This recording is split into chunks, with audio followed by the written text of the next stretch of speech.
Napakaganda ng lugar na ito, very solemn. Ayun, sa dulo doon, andun ang kumbento.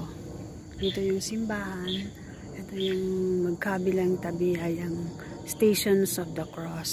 Ayan. Jesus. So, dito sa isang corner, ang favorite ko. Ayan, between station number 7 and station number 6. It's like a secret. Tabi-tabi po. It's like a secret hideaway. Tabi-tabi po. Ayan. It's just it's like a big pond. Ayan. Ito po ay pond. Ay, napuno na ng water lily. Yan, may water yan dati eh. Dapat lotus ang nakalagay dyan. It's a big pond or in the middle nandun po yung grotto. Yan. Yan, ang ganda, no?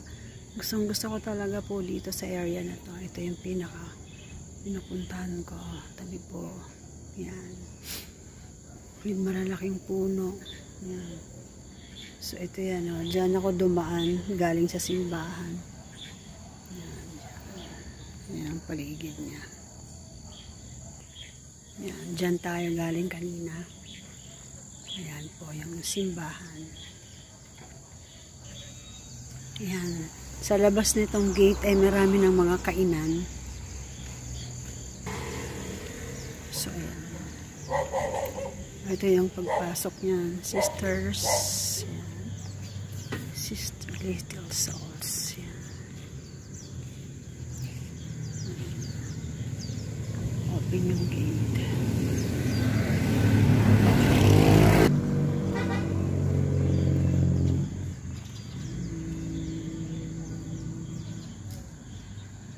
Papuntang sa harapan niya may aresto.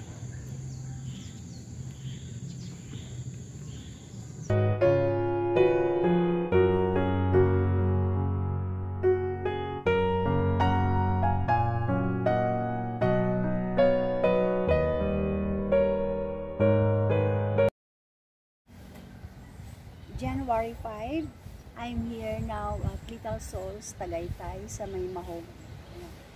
10 o'clock pa yung mass, kaya maaga pa kami dumating, kaya maghihintay.